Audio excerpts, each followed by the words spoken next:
Well, with that, let's bring up our friend from Chapel Hill, North Carolina, Mr. Bill Britt.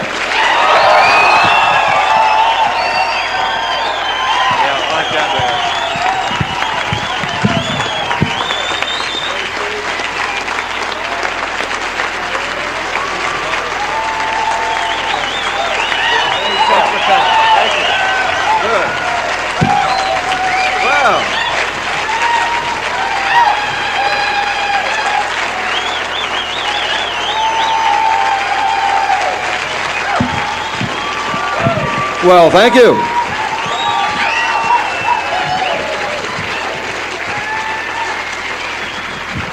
Thank you very much. Okay. Thank you. Have a seat.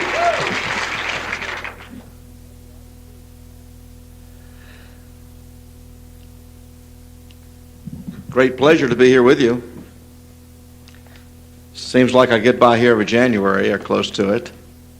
And looks like every year we have about twice as many as the year before to talk to, so something's happening. Most of you are well aware that, a few problems in America, I guess. And one of the biggest ones, I think, though, is the fact that, depending on which poll you listen to, they tell us that between 95 and 98% of the people in America are broke at 65. That's really a shame. That people can work all their lives and very few people can really have something to pass on or something to live on in their later years. And it's quite a shame. In fact, I think it's something that should be addressed by our 536 people over in Washington, D.C. But the problem is that most people don't really know how to create wealth today. It isn't taught in any institution that we know of. And I've been asked to speak at a Center for Free Enterprise, which is going to be, which is on the campus of the University of North Carolina, only 2 miles from my house. And it's a $9 million building, the only one of its kind anywhere in the nation. And it's for the exclusive purpose of teaching free enterprise. And so I started making some notes because I'm going to be talking to graduate students there. And I found some very interesting things along the way, and I thought I'd share them with you tonight because it proves something that we always knew in our heart, but we found out through facts that we have the best business opportunity anywhere in the world today. And when I get through tonight, I hope you believe, like I do, that this is the single best business opportunity we could ever have, that it's ever been available to mankind. And I'm going to try to relate why I believe that and see if you can. Most of you can agree with me in that fact. I would like to take a moment, though, and say it's great to be back with all the guys here, all our friends, close friends that we've been with for many, many years now. And I've always loved, Peg and I have always loved the great Northwest. No question about it. It's very special up here, and we've always been highly impressed by it. I was born and raised mostly in North Carolina. Lived a little bit in New York and a couple other Florida and a couple places like that, but in Virginia. But I've always been highly impressed. I used to think the Northwest was just one big iceberg. And for some reason, never was so surprised when I came out here and saw what a beautiful place it was and how beautiful the countryside is. But I'm most impressed with the quality of the people. I think you have some of the brightest, most shining people I've ever seen in my life out here in this particular area. So it's just a pleasure to be here with you again. I've had nothing but good experiences out this way, and it's always a pleasure to come by out here. And hope in the future to even spend more time out here. I just love it very, very much. Wonderful people. You know, most people today believe that the time has passed for creating wealth. They know that there's been wealth created in the past by many people, that we live today in very much of a high-tech, computerized, information at your fingertips society. And it seems to defy the importance of the individual, that we must conform to predetermined expectations, and that all the big fortunes have been made, such as the Mellons and the Fords, the Rockefellers, Carnegies, and things of that nature, people of that nature. But the facts show something different. In fact, when you start checking out what really the situation is, you find out that the IRS recently reported that the number of millionaires has doubled in the last 10 years in America over what it was after 200 years. That from 1976 to 1986, we added another 500,000 millionaires in America to bring it to a total of 1 million millionaires in round terms. In fact, the president himself even proclaimed, Ronald Reagan proclaimed, that the 80s as the age of the entrepreneur. Back in 1970, about 20 different colleges were actually teaching anything about entrepreneurship, and then most of them were not teaching it with people that had succeeded. But today there's approximately 200 colleges and universities that are beginning to teach courses on freedom and free enterprise. The 1980s will be known as the decade of wealth creation second to none in the history of America, quite frankly. And the coming up in the 90s should be better. We all hear of people that make it in stocks and bonds and cattle and engineering and metals and oil and real estate and music and sports and land development and et cetera, et cetera, et cetera. But very few of us know how to really make it, since 98% of us, roughly, are broke at 65. There's something missing somewhere along the way. And most of us know about working hard, being persistent, being in the right place at the right time if possible, and are willing to do the necessary things that will lead to wealth. We just don't know what to do. There's just no formal method to show us as individuals what to do. We don't mind spending our energies and time, and if we can see the light at the end of the tunnel and can believe our actions will provide the results we desire in life. And nobody wants to be poor. There's never anyone I've ever seen that really got excited about their own poverty. I've never remember anybody writing me a letter or a card or calling me on the phone saying, "Sure is wonderful to be poor." And I guess for anyone that wants to become a millionaire, that there's a lot of misconceptions about it. And so I want to cover a few things that seem to be noticeable and are factual about millionaires in America today, the million millionaires. First of all, less than 1% of them are born rich. So a lot of people think they're going to get rich by being born that way, and then that's the only way. Forget it, because way under 1% are actually, it's the least common way to become a millionaire is be born into a rich family. Others say, if I could sing or dance or play ball or be in the arts or writer or that type of thing, that maybe I can make it. Well, that's less than 1% too. A little more prevalent than being born rich, but still that leaves over 98% of the people that have to come from ordinary folks like you and I that find a way to create wealth in our lives. A lot of people think the doctors and the lawyers and the corporate executives, which have the most respected jobs, that's the way to make it, but that isn't true. Fact of the matter is, the salesman that sells a doctor is twice more likely to be a millionaire than a doctor will ever be. So a lot of misunderstandings. A lot of people think if you have a high education, you can create wealth and become a millionaire. Well, the fact is that 63% of the millionaires that created in the last 10 years attended one-year college on the average. 15% left school before the 12th grade, so there's no continuity that says that, or demand that says you have to have any particular educational background whatsoever. Seems that the truly wealthy professionals are the ones that develop an income-producing capability outside of their profession, and that most people that are upward mobile are seeking ways and means to develop a second income or another income. In fact, it could even be a walk-away income that for people that don't like their jobs too well could actually make more in their own business so they could walk away from their particular jobs.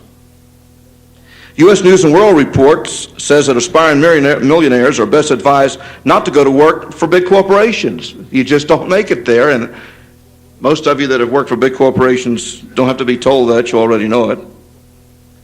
In fact, 85% of all millionaires own their own businesses or shares of a private corporation. So you find that most of the fortunes are made by providing basic services and products. Self-made millionaires, and I don't like the word self-made, but I like the God-made better, but anyway, people that make it basically on their own from nowhere, are people that have a nose for opportunity. They pay attention for market needs and trends. They link existing ideas and know-how together, basically, not developing a better mousetrap, but just taking what's available and doing it a little bit better than other people. They're mostly sober, not snobbish, dependable people that normally spend less than 10% of their income and on ordinary things, and they're pretty ordinary people and pretty stable, have very stable marriages by and large, and they're the ones that create most of the jobs, non-governmental jobs in our society today. In fact, America would be in trouble if we didn't have the people that strive to be successful people in our society today. Fact that this may be interesting to you, that 4 to 5 times as many women in our society today as men are getting into business. We have a little over 600,000 people that start new businesses each year in America, and 95% of them roughly wind up going down the tubes before it's over. But what is wealth? Well, different people would say different things. Some would say power, freedom, and I think both of those would be appropriate. But let's take a look at what less than 1% in our society really controls. Because I think that creating wealth is sort of something that people enjoy striving for, that they get excitement out of it by overcoming whatever they need to overcome in order to accomplish something greater than they ever thought they would. Less than 1% of the people in our society that are millionaires control 33% of the private wealth, 60% of the corporate stocks, 30% of your interest-bearing assets, and 9% of your real estate.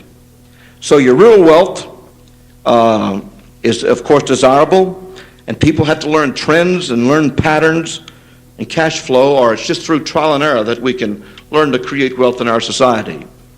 I guess the big question is really, is there a way that we can learn how to create wealth? Most people fail financially because they were never made aware of successful financial patterns. Free enterprise, entrepreneurship, how to be in your own business, success principles, how to succeed, are not for the most part taught in formal setting in the country. Now, I learned about money at a very early age. I didn't know much about it, but I learned that it was something you argue about very early. I remember my mother and father had a lot of discussions about money. I didn't really know much about it, except if an uncle of mine would give me a nickel or a dime or a quarter, I knew it was good and I could buy something with it. And I was only 2 or 3 years old before I realized that I'd like to have it so I could go into a store and buy a piece of candy or a cookie or something, which I always seemed to buy and still do, of course, as you can see. But I remember the arguments about the lack of money because my father was weak in terms of being with alcohol, and he later became an alcoholic. But even in the process, when he still had some control before he became a full-fledged alcoholic, he changed the priorities over what they should be for the family and set his own priorities of how to use a little bit of money that he got working for Montgomery Ward and Company. And my father worked for Montgomery Ward and Company many years, and it's a fine corporation, nothing wrong with it. The only thing is, if you know anyone who works for Montgomery Ward's, they're broke like my father was.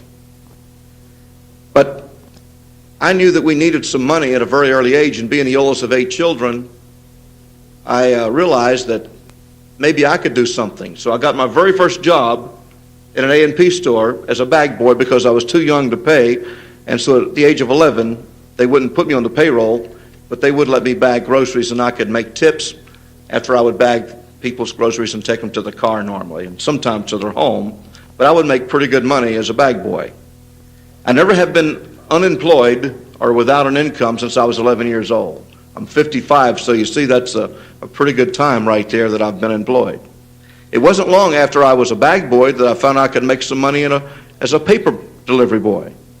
And it wasn't long after that I had an afternoon paper out that I got a morning paper out. And so I had some real good money coming in, but I gave every bit of my money to my mother, not to my father, but to my mother, because we never had enough. We lived in rented houses. And I remember another thing about money. My cousin Will and my cousin Bob always had ponies of their own that their daddies would buy them, but I never had a pony. And cousins on my mother's side of the family would have these Cushman motor scooters and things like that I thought was the end of the world. do anything to get a Cushman motor scooter. The only thing I could get was a used bicycle for $5 or $10, more or less, because we were what you call poor. I didn't know I was poor, I just knew we didn't have any money. And it seemed to be the topic of all the conversations in my home that money was a major problem. Well, I was going to do what I could do about it, not knowing anything about it, and so that's why I became employed. When we finally moved to Daytona Beach, Florida in my senior year in high school, my father had a little Sinclair service station that he leased for nothing virtually. And there was a Texaco station on one corner on Main Street in Daytona Beach, Florida, and an Amoco on the other. And I used to watch cars stop at both of those, but seemed never to come to ours. And we virtually starved in that little service station.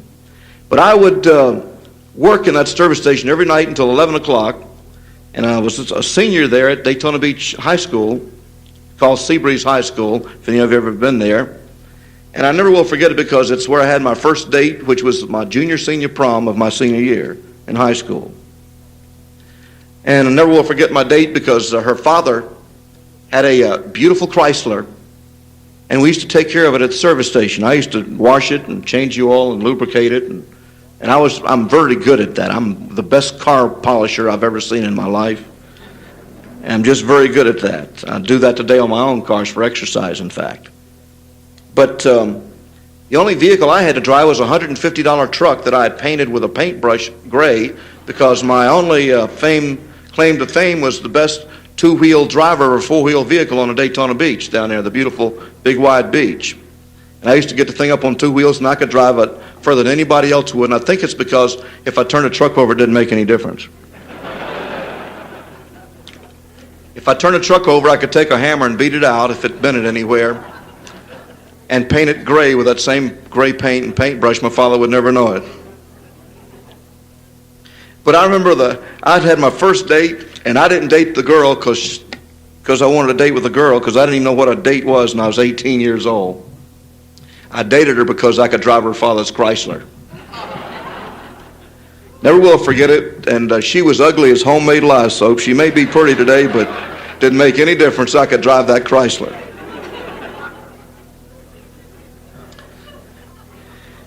I liked what money could buy, and I was sort of ashamed that we had to live in a rented house, that we never had any money, that I had to drive an old car, old truck, if I drove anything at all. And I didn't have any money to spend on clothes or anything like that. I'm not complaining at all, but something deep down inside of me said, there's got to be a better way. Somehow, some way, there's going to be a better way. Now, at school, they had somebody to come my senior year, and I remember the day very well because they put up on the blackboard how much money you'd make if you were a high school graduate. And then how much more money you'd make if you went to college. And then if you got graduate work, they even had it fixed out that you'd make more money if you went to graduate school. Well, I wasn't worried about graduate school. I was worried about how in the world can I go to college with a family with no money. And so about this time, my father got transferred up to New York with Montgomery Ward, and he worked for the Jamaica store. And we lived out on the island there in the Queens section in Hempstead. And I went to work for an A&P store again because we left the service station, headed up there, and I worked, managed the produce department, sort of a small store about the size of this stage, and I made $65 a week there. Well, when he got transferred back to Martinsville, Virginia, I just stayed in New York because he'd pretty well overcome his drinking problem at that time. We thought so, and I wanted to believe so because I was sick of it. So I stayed up there, and I had my first income for the first time at $65 a week. But I was told basically how to make it, and that is that you grow up, then you get a good education, and then you get a good job, and then you work real hard. Well, I knew I had to grow up, just give it a little time. I didn't know how to get a good education, but I knew that if I could get a good job, I would work real hard because I always did it. I used to go to in the summertime, I used to go to the farm and work. My mother's mother and father, my grandmother and grandfather had a beautiful farm down in eastern North Carolina. And that's where I saw some of the finer things in life that I really enjoyed. That's where I saw husband and wife working business together because they both owned the farm and they had 10 children. My mother was the youngest of 10. And I remember my grandfather was a big man, 6'4". He had a good amount of weight on him, but he was a good man. And he's the kind that would take his boys behind the woodshed and bust their tails wide open if they'd done anything wrong. And they all knew it, and so they all loved him tremendously. Of course, they were both mostly grown, and I had the opportunity to be there, though, and I remember how much I love the farm. And I guess one reason I love the farm because it's how hard my grandmother used to work. She used to get up every day before my grandfather, and she would always fix fresh biscuits. I don't think my grandfather in his whole life ever had a morning that he didn't have fresh biscuits. You know, if we told our wives a day to do that, they'd probably go marry somebody else, many of them. But in fact, my wife kidded me recently. I thought she made biscuits from scratch. And I really thought she had, and I found out after we were doing a rally somewhere that she told the truth after I talked. I was bragging how she'd made biscuits from scratch one time in 30 years since we've been married, and she got up and started giggling and said, I just thought it was from scratch. It was actually from a can again, but anyway, they were good. But I think the big thing I remember is the food on the farm. You know?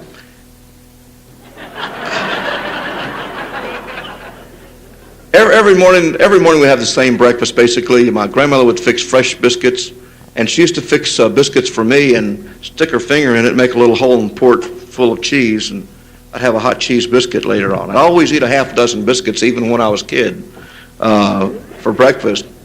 And she'd always fix fry some good ham that came out of the smokehouse. She'd always fix red-eyed gravy to put on the grits, and she'd always fry about 4 eggs apiece. And put them in a big pan that had been fried in that red-eyed gravy grease. I mean that grease from the ham. And then my grandfather would always drink Louisiana coffee sip it out of a little saucer because it was so hot. And that's when on the farm is when we used to have breakfast, dinner was at 12 noon, and supper was at nighttime. I don't know who changed it to dinner at night, but anyway, I think the reason people worked so hard is they were fed so good.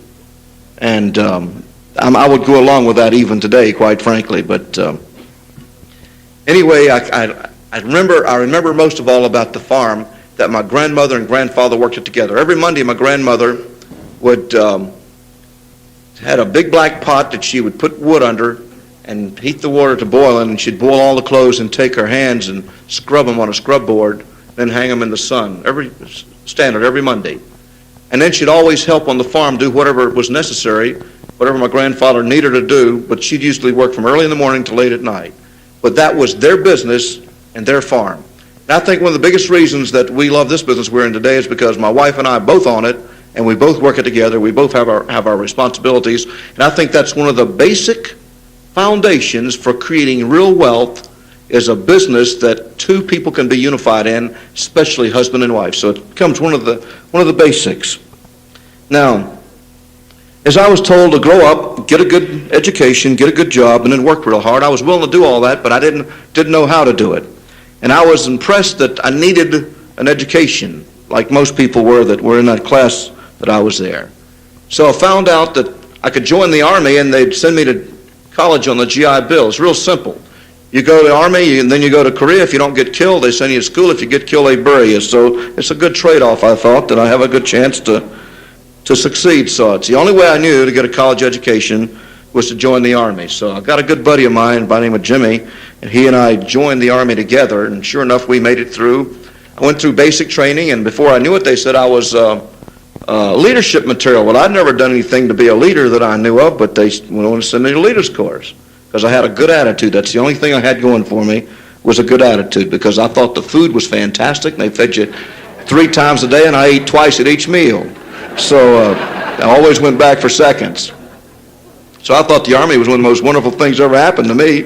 Everybody else complaining and griping, and boy, I thought it was wonderful.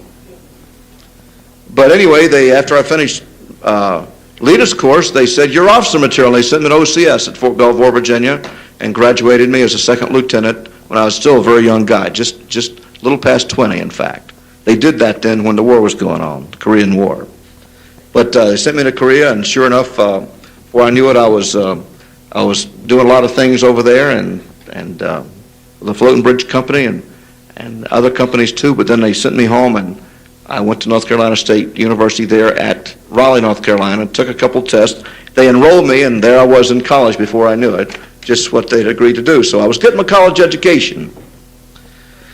Well, it wasn't long before I met Peg, my wife, and just didn't know her too long before we were married, about 10 months, I think, before we got married, and been married pretty soon, it'll be 30 years.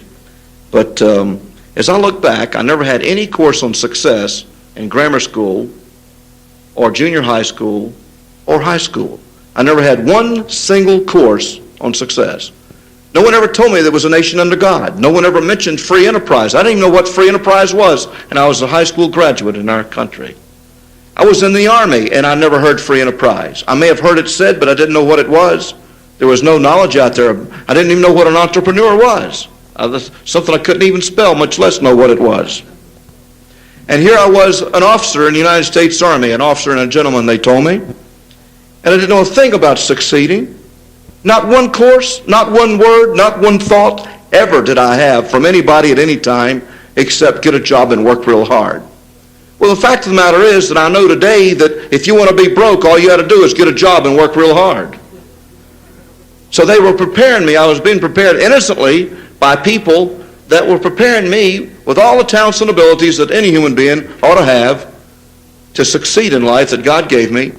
I was prepared to fail. After I finished college at the University of North Carolina State University, I got a degree in civil engineering and minor in structures and things like that. In fact, I was interviewed by Boeing Aircraft out here in Seattle, and they offered me more money because every May you had job interviews at the university. Never anybody said anything about going in business for yourself, job interviews.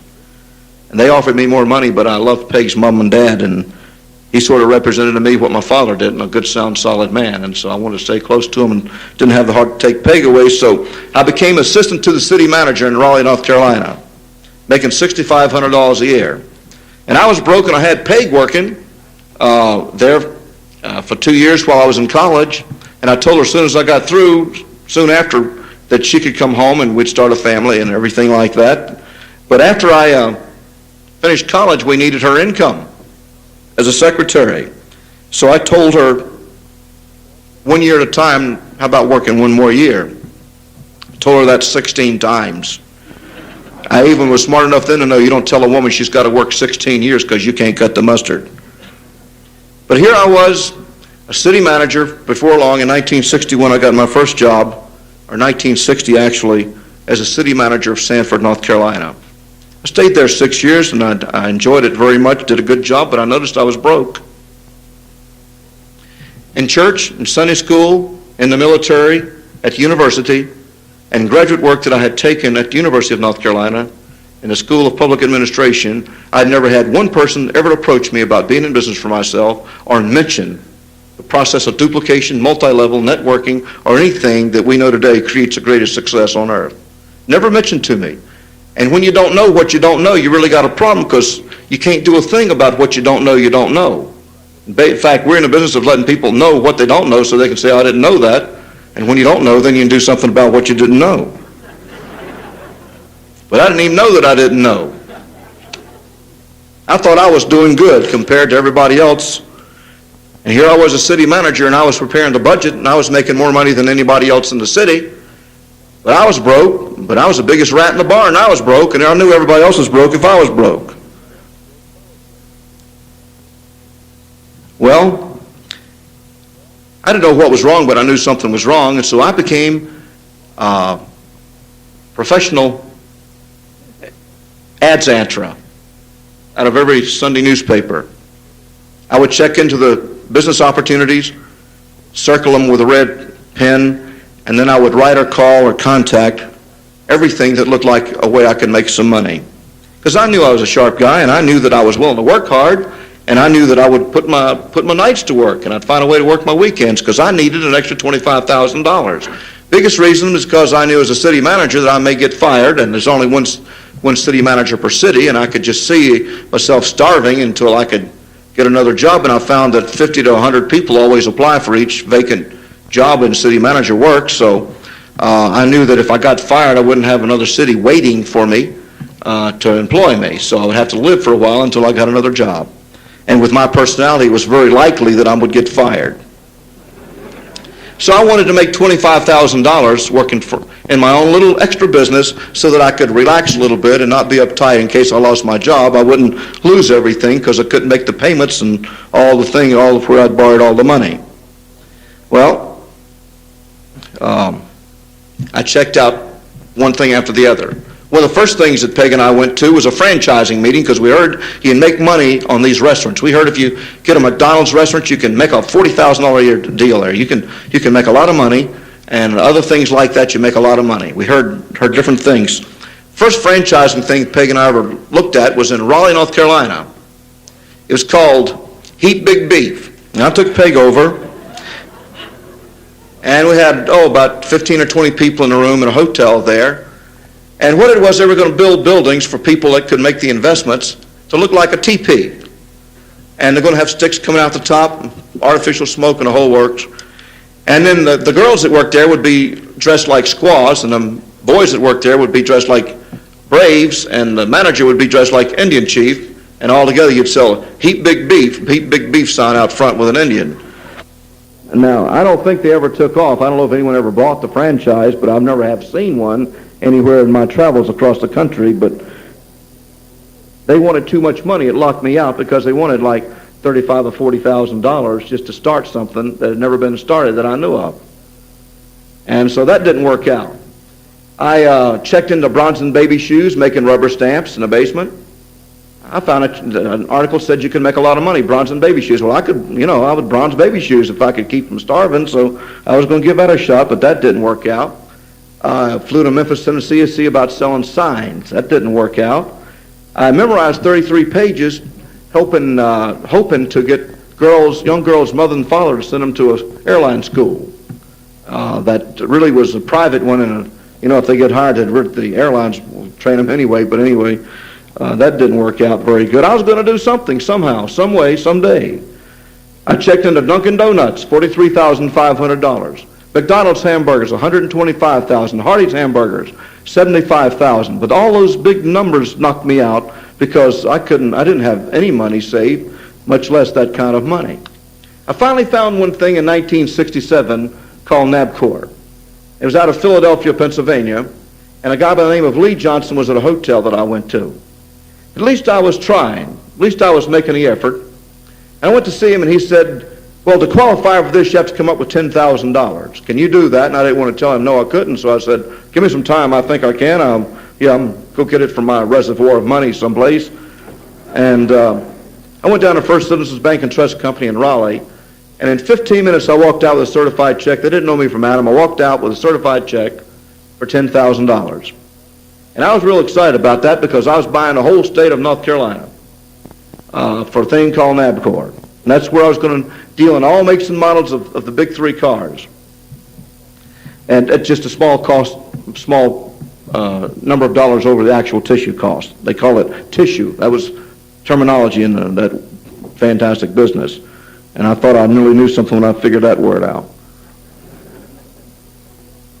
Well, about 30 days after, in fact, I took Peg down. We had a ceremony. A guy flew down from Philadelphia, got my check. And by the way, $10,000 at that time was a lot of money. And the guy flew down from Philadelphia to be with this Lee Johnson. And Peg and I went to this real swanky hotel near the college campus there where I went to college at University of North Carolina. North Carolina State. And we gave him the $10,000 certified check, and he shook my hand and said, congratulations, you're in business for yourself. I looked at Peg and said, see, Peg, we're in business for ourselves. Now, still being a full-time city manager, she was still a secretary, but I was going to take my non-productive time, my TV time at night, and do all this work to make this business go. I had it all planned out. I'd been watching James Arness for maybe 15 years, and he had never sent me a thank you card, so I didn't think he'd mind if I quit watching him at nighttime and would do something for my own business. Well, nothing happened for a few days and weeks, and pretty soon my uncle died, my mother's brother. And we were, in fact, packing up, ready to drive up to Washington, D.C. My mother and father had come up from Florida. And this Lee Johnson guy came on the phone and said, Bill, this is Lee Johnson, but I'd like to tell you my name is not Lee Johnson. He said, they didn't give me my share of the take, your money, and I just want to let you know that you've been had, you lost your money. And I stood right there on the phone and knew it was going to my uncle's funeral and felt like there should be two of them maybe, mine and my uncle's. In fact, it felt like the blood just drained right out of me and spilled all over the floor right there, because $10,000 was a lot of money to me. It was a fortune, and I had to borrow it to give it away. And all the way driving up there, they thought that I was being really sad about my uncle dying. But I was sad I'd lost all that money. I mean, I was sad about him too, but I was sadder about the $10,000. He even cried at the funeral. And they said, boy, Bill must have loved his uncle. I'll tell you that. They must have been thinking that. And I was crying about that money. I mean, that was a fortune I had to pay back. I said, maybe that guy's fibbing me. I came on home and checked it out, and I lost the money. That's for sure. Well, I have two signs in my office. The city manager of Raleigh gave me a sign before he died. It's a real nice sign of a little fat guy sitting behind a desk. And there's some words on it, and it said, the answer is no. Now what did you want? I used to put it right in the middle of the wall, square behind my desk, so that no matter who came in, they'd they'd see that. It's sort of fun. People would see it and laugh. And I'd said no a lot anyway, but the guy was smoking a cigar, little fat guy smoking a cigar. The answer is no. Now what did you want? That's pretty good for a city manager to have in his office. Well, I had another sign in there. It said, in every adversity lies the seeds of an equal or better benefit.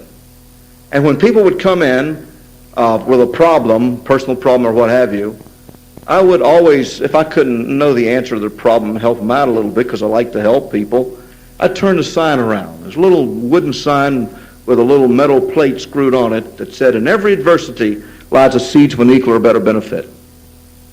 And I walked in there this day, after I came back from the funeral, I looked at that stupid sign. I mean, I thought it was a great sign until that day. And I looked at that sign, and I said, whoever said something as dumb as that? Where'd that come from? I said, Lord, it wasn't you, was it? I said, I can't believe that. I said, now, I've had an adversity. You tell me what good it's going to be for me to give $10,000 I don't have, I borrowed from a bank to a crook. Now, so I looked at that doggone sign, and I looked at it.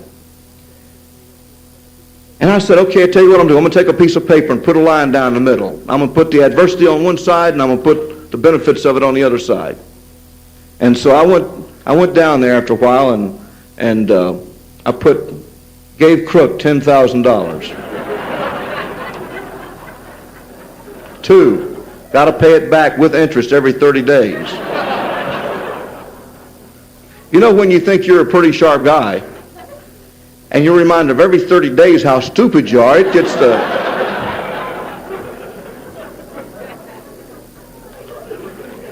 I mean, for 3 years, every 30 days, you have to write that check. And I said, oh, I had to give that to the church. I wouldn't have done it, but I thought about it. I said, I'll give that to poor people somewhere. I wouldn't have done it, but it was a nice thought.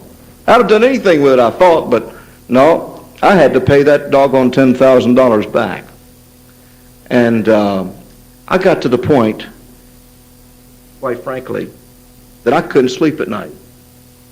Yeah, I got to the point that I'd go to bed at night, I couldn't go to sleep. I'd run over in my mind. I said this, he said that. I did this, they did that. He's got my $10,000, I don't have it. Why did they let me have that money at the bank? All I did was sign for it. They should have done that. Maybe I can get them to replace it for me. That's stupid for them to give me. No.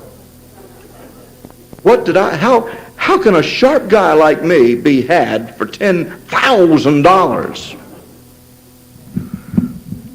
Peggy saw that I was suffering. 4 or 5 o'clock in the morning, I'd still be awake, tossing and turning in bed. And I remember she said one day, I don't remember what time it was. She says, honey, you quit worrying about losing that money. She says, I'll keep being a secretary. You be a good city manager, and we'll both pay that money back. And so you won't have to worry about it. And we'll never, ever invest in anything again like that. Well, I said, thank you, honey. I appreciate that, but it doesn't stop the hurt. I couldn't forget it. And it's just bad news. Well, I found out in the meantime there was a guy in Buffalo, New York that had lost $5,600. He bought the state of New York for $5,600. Now, New York's bigger than North Carolina, and he paid less for a bigger state than I paid for a smaller one. That made me mad right there when I found out that they... But it turned out all he could raise was $5,600. And so they sold it to him, begrudgingly, I'm sure. But he got took for $5,600, and so I had on a little Mooney Super 21 airplane, a little nice little airplane that I flew around, and I put about 1,400 hours on. So I flew to Buffalo, New York to see him, and we were going to see what we could do with a lawyer, maybe getting our money back, but we checked into it and decided to let the crook keep it. But anyway, we met for a few hours and never saw him again. I've never laid eyes on him again in my life, but I did leave him a card. And we went along, Peg and I, making our payments every month. She was being a clerk, secretary, and there I was in the city manager, being a city manager. And we were paying the money back every 30 days and doing pretty good and pull our wings in. I didn't check in the papers anymore to see what's available, what kind of opportunity can I have out there. I sort of hoped I didn't get fired, but I was, always on the verge of that. But I might tell you, I think it's the worst 3 years of my life, having to make that payment every 30 days, and I lost something about myself, some confidence, because here I'd gone in the Army just to join, and they had sent me not to just basic training, but to leaders course and OCS both, and I did real good in them, and I never knew I was good in anything before in my whole life, because all I'd done is work to bring money home to my folks. When I went to Korea, I sent every paycheck home. I never kept any money at all. I just automatically signed a little thing that they sent all my paychecks home, because I knew, in fact, my family said they were making it okay, and so they were saving the money for me, but I sent every one of them home so I could have a little nest egg when I started college. And I got home, never will forget it, and my folks came down to South Carolina where I was discharged, and there was this new Buick, 3-tone Buick, and I looked at it, and my mother had a puzzled look on her face, and I knew something was wrong. And Dad said, "Congratulations, son, here's your new car." I said, "What do you mean, Dad?" He said, "This is your new car." He had a drinking problem, and I love him, but he meant well, but he had got me a brand new car because they had spent all my money. And he says, "Don't worry, son, you don't have to make a payment. This is the money you sent home. We had to use it, but we're going to get you. This is your car, and I'm going to make all the payments on it." Well, his intentions were good, but he never made the first payment on it. They used all my money, plus I had to pay for a car that I didn't want for another 3 years. So I had a reason to be concerned about money, But here I was, working real hard, and I had gone back to the University of North Carolina to get a graduate degree in public administration. I figured, as stupid as I was, I better go back and see if I couldn't learn something else. And so there I was, a graduate, and taking 15-hour load, when in the mail one day I got this letter from Dale Strimple in Buffalo, New York. It said, "Dear Bill, I found a way, I believe, that we can recoup the money we lost with NABCOR." I like that, but he went on to say, "Here's the person's name and address down in Charlotte, North Carolina. If you will call them, they will tell you about the business opportunity." Well, I wasn't interested. For 3 years, I haven't checked any businesses out. I hadn't circled anything with a red pencil in the Sunday newspaper. I said, that's it. Everything I checked turned out to be money that I couldn't get up, and with one thing I did get in, I lost it, and I've had to pay back. I said, I've had it. I'm just going to be a good city manager. But I didn't lose my dream. I'd never had one course. I'd never had 1 hour. I'd never had 5 minutes in my life from any relative any enemy, any friend, any school teacher, any professor at university, and any graduate course or undergraduate course, never in Sunday school, never in college, never anywhere had I ever had anybody that ever talked to me or told me one thing that I could do to create wealth in my life. Well, I wadded that little letter up and threw it in a trash can. I didn't want to have anything to do with a guy stupid enough to lose $5,600 buying Blue Sky. In fact, he probably would have bought the Brooklyn Bridge too if they'd thrown it in for the same price.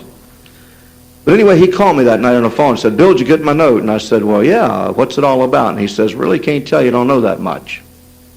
And anyway, we talked for a while, and I said, "You mean you don't know anything, but you think I'd make some money at it?" "Well, I think you can do good at it." And as a consequence, I called this fellow about 11 o'clock that night, Friday night, and got him on the telephone, and I said, "Sir, this is Bill Britt from Chapel Hill, North Carolina, and a friend of yours, Dale Strimple from Buffalo, New York, just called me and told me if I would talk to you, you could tell me about a business that he said I could make some money in my spare time." He said, "Mr. Britt, I'll be glad to tell you about it. When can you come to Charlotte? We can talk about it." And I said, "I can't come to Charlotte. I'm a full-time graduate student, full-time city manager, plus I run a National Guard unit. I don't have the time. I'm a very busy person, among other things that I do, and that's why I'm calling you on the phone so you can tell me what it is." He says, "I'm sorry, I can't tell you on the telephone." I said, "Sir, I just wanted you to know I'm a city manager. I can't do anything illegal, immoral, improper, and so if you got a business you can't even tell me what it is on the telephone, you might as well forget it because I can't get involved in anything like that. Don't think I'm interested anyway." He said, "No, Mr. Britt, you're mistaken." He said, "I know what it is. You're the one who's got to forget it." Well, I'm the type of guy that I don't like to forget what it is unless I know what it is I'm forgetting. And so he sort of talked me real quick into going down to Charlotte to see what this thing was. So I got up the next morning and drove my Bonneville that I bought 12 o'clock at night in the dark, and it didn't look so good when I got up the next day. Never done that. Thought I made a good deal until I woke up and looked at it in the light. But I drove that thing on down to Charlotte, turned around one time, turned around again though because I was halfway there, long story, but I just didn't want to go. Found his house, big, wide, beautiful, circular drive, big columns in front of a huge, beautiful, wonderful house. Sitting on the right-hand side was a red Cadillac convertible with a red leather interior to a brand new Fleetwood Brougham. Big, long, big car. And I said, this dude has got some payments, I'll tell you that right now. He's probably going to try to take me, and I've been took one time, and that's it. I took my money out of my pocket and stuck it underneath the floor mat of the car and locked it. There was no way anybody was going to ever get me again. I was too smart. Well, I figured a guy who lives in a house like that, he must be tall and slim, very important looking, wear a gray suit, and maybe even come to the door with an attaché case in his hand. He's so businesslike. But I had the surprise of my life as I knocked on his door. This funny-looking, little, short, fat guy looked like he cut his hands and his feet off, shortened his arms and legs, and stuck his hands and feet back on, invited me to come in his house. And he sure didn't look like a successful type person I thought should look.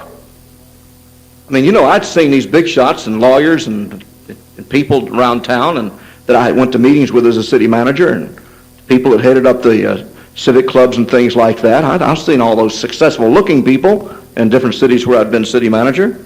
But anyway, he took me in and showed me the plan, and I saw the 3% right away, and I wasn't so impressed with that. I mean, I saw that would work, and I said, "If you got some products, this thing will work." And he showed me Tonga, and he showed me shoe spray, and I said, "Hey, that'll work."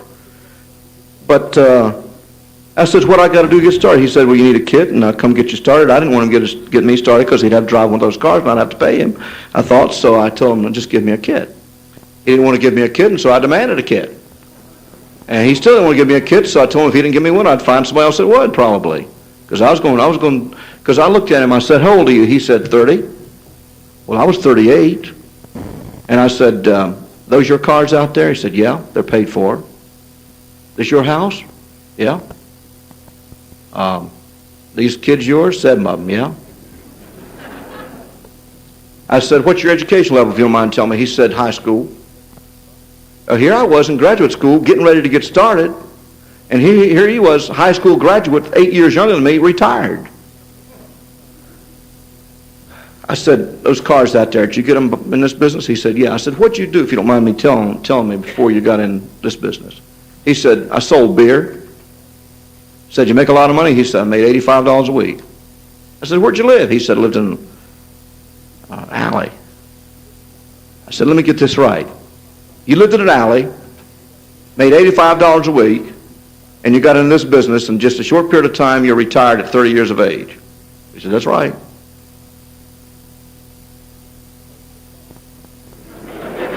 And those are your cars. This is your house. You didn't rent this for me to come down here today. Well, I don't know what you do, but I've been striving to succeed all my life and had no idea how to. No knowledge.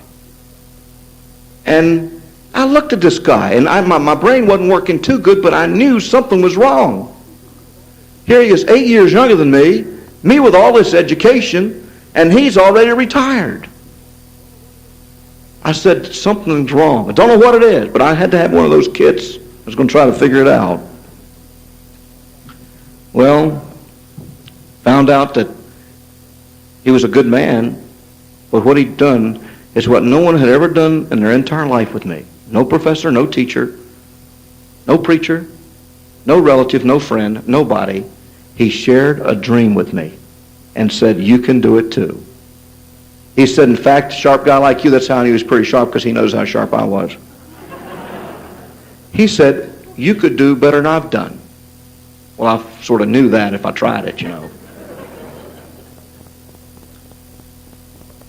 But I left that place excited. In fact, I was so excited, I was like a little kid. I got my kit, tore it open. As soon as I got out of sight from his house, I put it on the steering wheel of my car, and I read a little blue book in it, or whatever it was I could, and I was singing songs about success. I was like a little kid going home. I was 38 years old.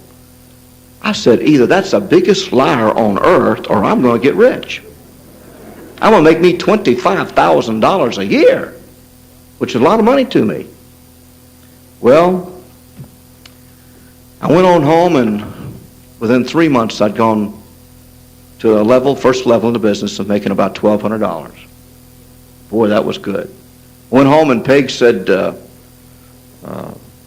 what's the kind of business is? I told her, we're in a business now. She said, well, you know, we got in one 3 years ago. I said, this is different.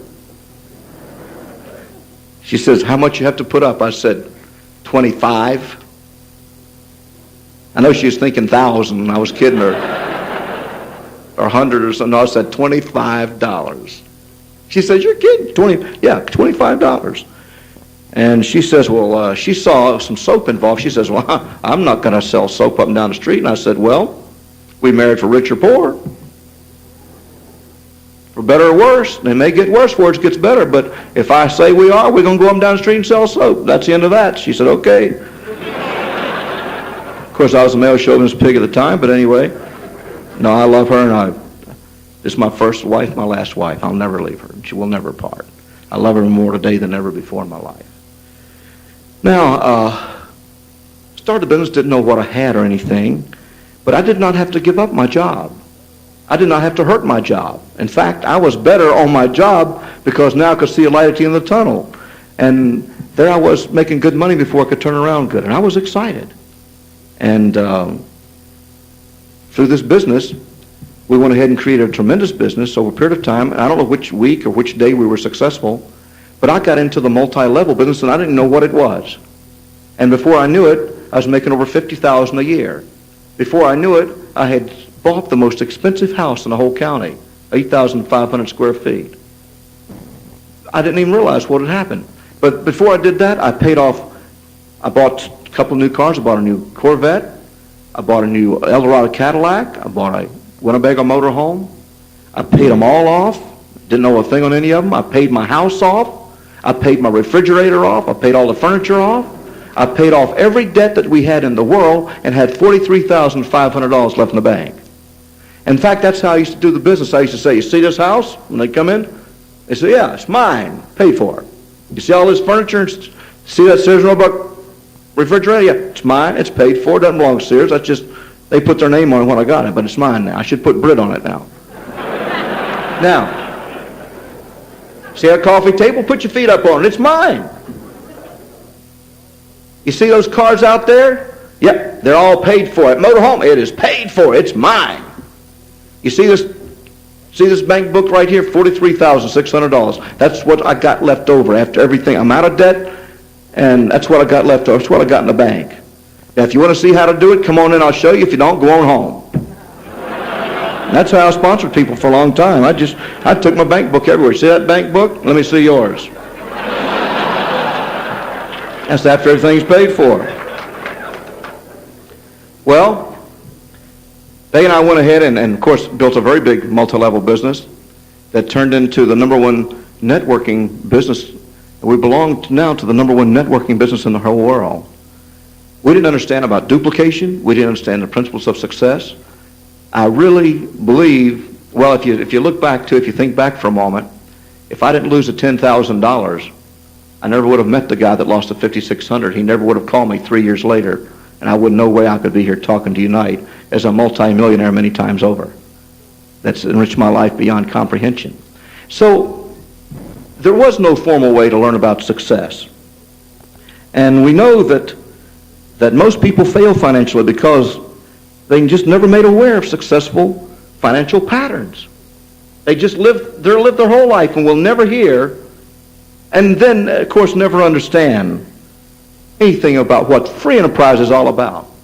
I've got a little building that I do a school in a few times a year in my hometown, that I own the building, and I have a real nice room that I can seat a few hundred people. And in 2 days, I can bring them in there and show them how to be a multimillionaire.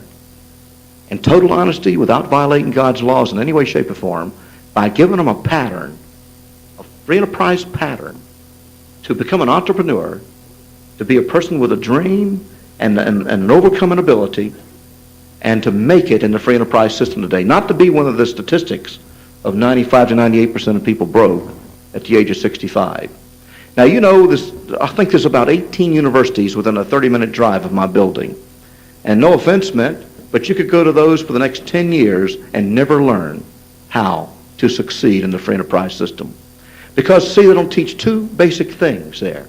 And those two things are God and free enterprise. That's the biggest difference I teach, and a pattern of what to do to follow.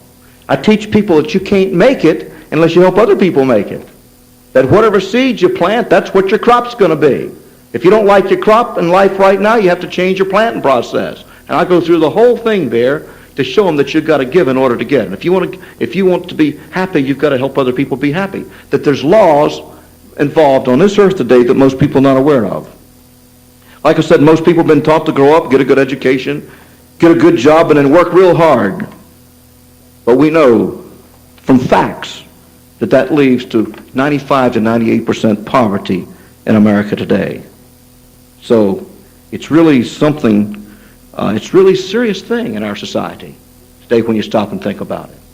You know, I used to think doctors had it made until I found out the truth, and so forth and so on, when I began to take a look. And I love doctors. I admire that. I respect that profession tremendously. I wouldn't do a thing to take anything away from it. But a lot of them don't realize that if there's two ways that you can create wealth in America and in your life. One is to spend less, the other is make more. That if you decide to make more, there's two ways you can make more, leverage money or leverage time. But it has to involve a duplication process that leads itself into some laws that do not vary. And I don't care who involves themselves, which means that anybody in this room, I don't care if you're 18 or 118, if there's anyone that age, I don't care what it is. I don't care if you're married. I don't care if you're single. I don't care if you're black, white, yellow. I don't care what it is. If you've got a dream and a vision, if you're willing to do one thing that all successful people do, and I'll tell you later what that one thing is, you can be thinking, but it's one thing that all truly successful people have in their lives, and there's never been one without it, and there never will be one without it, in my opinion. And people that do not become successful in life never own it and never have it. And I'll tell you what it is in a little while.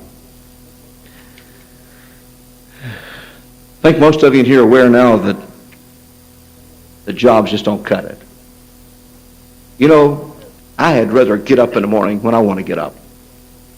Do what I want to do. Go where I want to go. Be who I want to be with. that I find that when I use my own God-given talents and abilities, I'm much happier and I'm much more productive and creative when I do. The fact of the matter is, as people become freer, they become more productive and more creative, and as they become more enslaved, they become less productive and less creative in life. Now, many people don't make it, and when they do start their businesses, a little over 600,000 start their businesses in this country each year, and about 95% wind up belly up, but through bad advice, insufficient expertise in sales and marketing and management, or undercapitalization, or something like that, or just inefficiency, people really don't make it because they don't understand the process of duplication. It's like if you have an income based upon your ability to perform, and that's it, you lose the ability to perform, then you lose your lifestyle. Now, it's a doctor or dentist or medical people or lawyers or what have you. And that's not where wealth is created, right there. When one's own lifestyle is based upon his ability to perform, his or her ability to perform. Or you can make a living that way in a job if you can produce, but many people go out of business and lose their jobs or businesses not because of something they do, it's because of something the government does or the economy goes bad or people in top management make a major bad decision that hurts everybody in the business. And we've seen where just the steel industry, one company in our society today, I think it's U.S. Steel, lost about $1.3 billion just in the last few months in our society today. And it's not uncommon to see major companies losing tremendous amounts of money because of either the economy or bad decisions or things they cannot overcome. So simply getting into business for yourself is not the answer. Most business owners really, if you'll check into it, work considerably harder than employees and work for less money per hour. In fact, it's not difficult to find that many business owners actually have their businesses owning them rather than they own their business, totally controlling their time. But at least people are moving in the right direction of being your own boss, of looking in a mirror and seeing the boss. Anyone that wants financial security from self and family cannot just get into business. They must get into a business that will provide a pattern which followed will make the dreams come true. And they know it in advance rather than trial and error too much. In other words, we don't need to reinvent the wheel every day. When people know there's already a wheel been invented, you don't need to spend that time. Is there really a business today that's available that could provide a high degree of success that's legal, ethical, honest, and possible if someone desires the finer things in life? Is there really? Let's take a look in a moment and sort of get ridiculous and design a desirable set of characteristics for a business, if we could, that we would all agree with. Let's look at something that we could all agree to. And if you don't mind agreeing with me, maybe by grunting or moaning or something here, and then think of what I don't say that you think is important, and let's just get right down ridiculous about it, okay? And it's so that almost anybody could succeed. Let's just come up with some criteria and see if there's any way we could get a business that would fit that criteria. Well, first of all, I would like to have a business opportunity that's, number one, is legal and ethical. $100 and I could be in business. Is that good? I would like to have one that had no risk of losing my money. Virtually no risk. Yeah? Okay? I'd like to have one that had unlimited income potential. I'd like to have one where I could decide what my income would be. Yeah, clap if you like it. Let me hear it. Can you all hear me in the back of the room? Is that just the front? Can you hear me back there? I'd like to have one that's got a proven track record and proven methods to create wealth. That if I follow the pattern, I'd like to have one that's no respecter of persons. It's the same for all people. I'd like to have one that would be compatible with my present work so I wouldn't mess up my job that I'm using to put a roof over my head and food in my stomach while I'm creating my own wealth. That I could start so small. I'd like to have one with no age restrictions after 18. I'd love to have a multi-million-dollar business with no employees. That's ridiculous, isn't it? I'd like to have a great, big, huge, worldwide business where somebody else kept all the computers and kept track of everybody that I had in my organization and my network, where they keep track of everything by computer and once a month just send me the checks.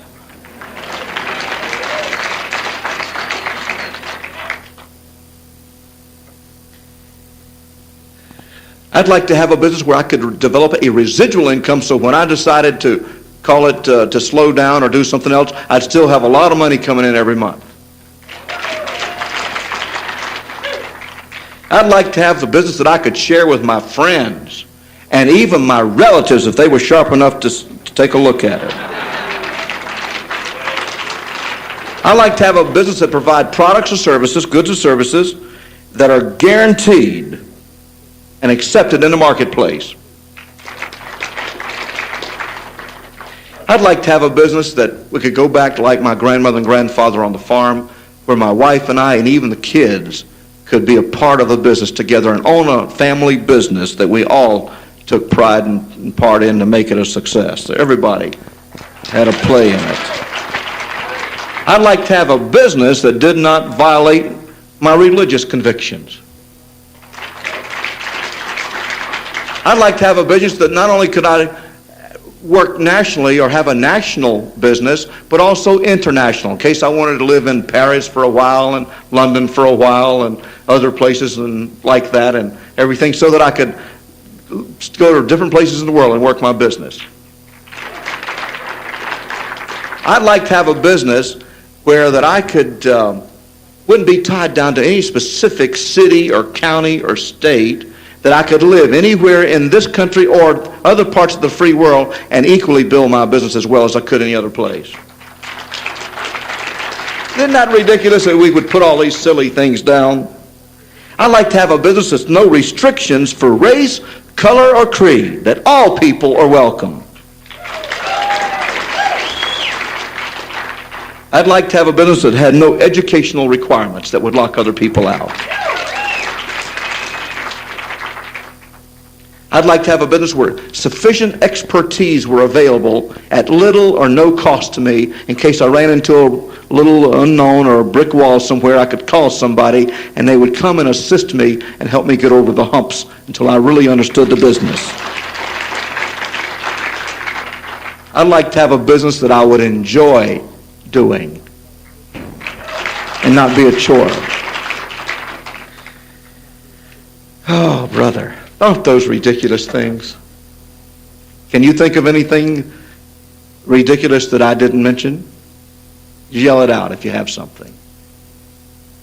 Well, I'm sure you can think of several, but what is really the right type of business?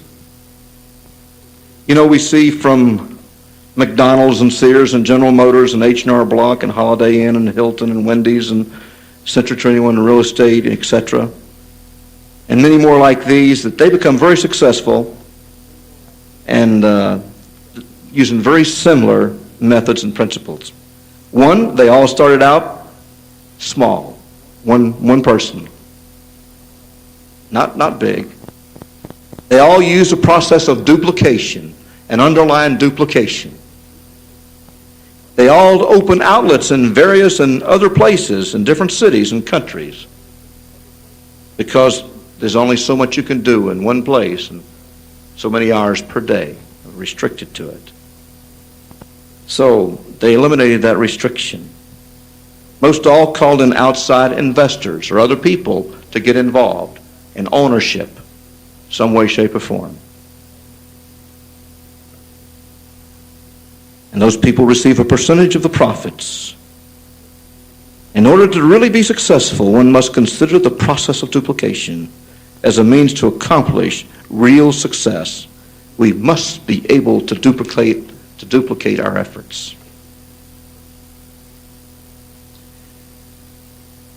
Well, you know, the key really turns from networking, from duplication into networking. Because, like I said before, if we want to make more money, we have to learn to either leverage time or leverage money. Now, I was up cutting the grass at my place in the mountains not long ago, and I have a tractor that weighs a couple thousand pounds.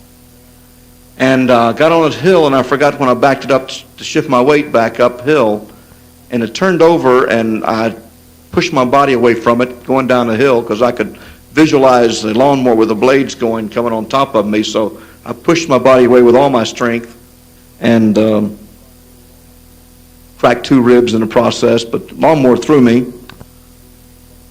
Wound up upside down, resting on the steering wheel, and bent all over, bent real bad. And I went over to push it with my body, and I'm 200 pounds, and I leaned against it and didn't even budge. And so I needed to right the thing up because all the gas was coming out and the oil was flying out of it and messing up the grass, and plus I was mad. So I went over to the barn where I have horse stalls, and I found a real long 2-inch outside diameter steel pipe. And I found me 2 pieces of railroad ties nearby.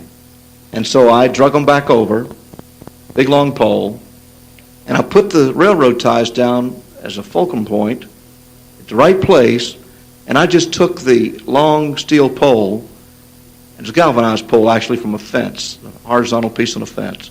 And I took one hand, and I didn't even have to put much weight. I lifted that 2,000-pound machine up real easy. And then I chalked it up with one of the blocks railroad ties, and then put the other one there and put the pole in a different place and hit it again, and it went right up on its wheels because I leveraged it. Of course, I got on it and beat the wheel back in place with some things and went ahead and cut the grass with 2 broken ribs because it had thrown me, and I just decided to overcome it. It hurt, but I cut the grass. Had to put more oil in it and more gas, but I cut the grass. I have a guy cut the grass up there, but I just wanted to cut it because I like to cut it once a year. 17 acres of grass. Leveraged. You see, you get power when you leverage. Now, if you go borrow money from a bank or from somebody and you pay them back principal and interest, and you can use that money and leverage it and use it for your own benefit and make money with it, they're happy if you pay them back the principal and interest and you leverage other people's money. But that's not where the great fortunes are made. J. Paul Getty was one of the first people to ever put it in writing in his book on how to be rich, and he says, what you want to do is leverage time if you want to create wealth. He should know. He said, I'd rather have 1% of what 100 people do than 100% of what I do. Because if I don't work for a week, there's no income, and of all 100, someone may not work, but not all of them aren't going to work, and if you do, you can get 200, so to speak. So the key to creating wealth is not duplication, just duplication. Duplicating your efforts are very important. But learning to leverage time is where it is. So if you're a doctor or a professional or whoever, that you can turn 2 hours into 4 and 4 into 8 and 8 into 16 and 16 into 32 and 32 into 64, etc. You see, that's what we've learned to do in this business. That's how you leverage time, and that's how you get residual income, and that's the process that creates the greatest wealth in our society today, known to mankind. Right there. See, then you control your own success, you own your own business, you are an independent contractor, and in the business that I'm talking about tonight, through our networking system, through the process of duplicating and multi-level to create the foundation for networking, we handle over 5,000 different products representing somewhere in the neighborhood of 200 different major name brand manufacturers. And what we're able to do is to get the manufactured product from the manufacturer itself to the consumer at a better price normally and a better deal because we save them time and that type of thing. Now, you know, I was like being a city manager for a number of years. I remember the CBDs, Central Business District. I remember when most people went downtown because all the roads in most cities were made to go through the center of town, and that's where they built the stores along the main street of most cities. And when things got congested, people still had to go through downtown quite often, and they did it on purpose, the politicians, to force it down past the CBD. So people would naturally know about these places and would do their shopping there. But after a while, they started building these peripheral roads circling the CBD, the Central Business District. And they got the idea, let's build these shopping centers out here. And I remember when that started happening, people liked it better because, for one thing, it was easier to get to, more convenient. And you saw some of these stores in the downtown section become vacant, and where they were getting high rents, all of a sudden they were getting low rents for anybody at all to go in there. Downtown started fighting back. In fact, Kalamazoo, Michigan, as I recall, when I was a city manager, was one of the first cities to put in a downtown mall, and that was a big deal. And so a lot of cities trying to save their downtowns for the merchants would go out to Kalamazoo, and I don't know how many people went out to see the mall at Kalamazoo. But anyway, the shopping centers went out anyway. They even tried to build these parking decks downtown, but they found out later that women didn't like to park cars in parking decks. They felt very unsafe having to go around and up and having to walk out of those things to go in the stores. So as a consequence, in many major metropolitans today, you see most of the shopping done on the peripheral areas out by the shopping centers. Well, things change. The worm turns and things change. Now you're seeing the fact that people are getting away from going places, that we're headed now towards a different type of service, and goods and service and involvement with people in order to get the basics. That people have less time. They want to spend more time in recreation, less time in the logistical stuff of getting this and getting that and everything, that they put time as a top priority. And I predict you'll see major department stores and things of that nature that go into shopping centers become vacant.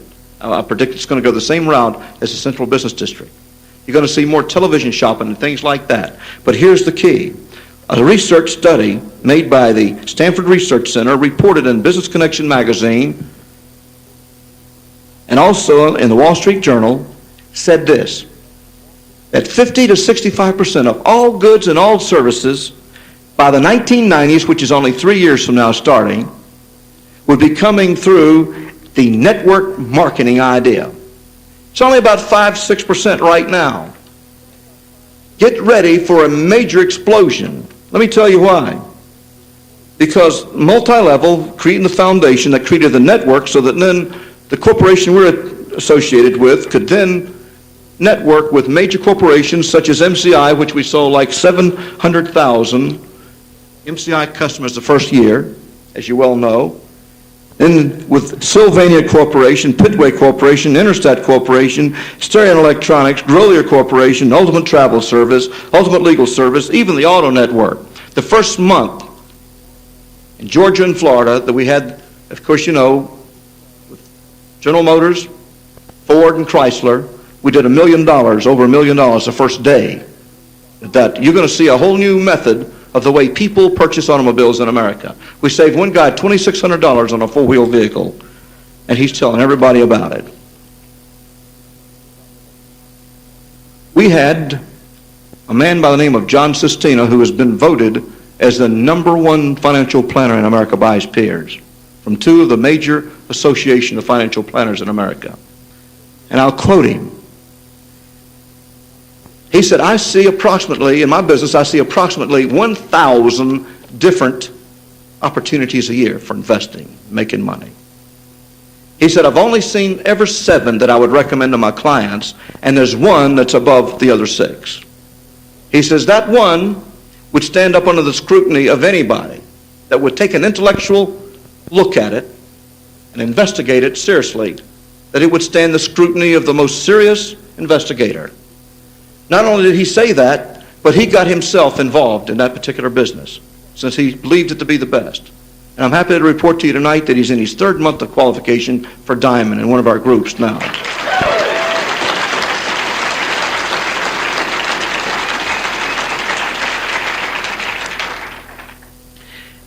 I've heard the figure, I'm not sure if it's actually correct, so I will not authenticate it exactly, but I've heard there's been something in the neighborhood of 18,000 companies to approach our corporation to try to get them to sell, us to sell their product through our system.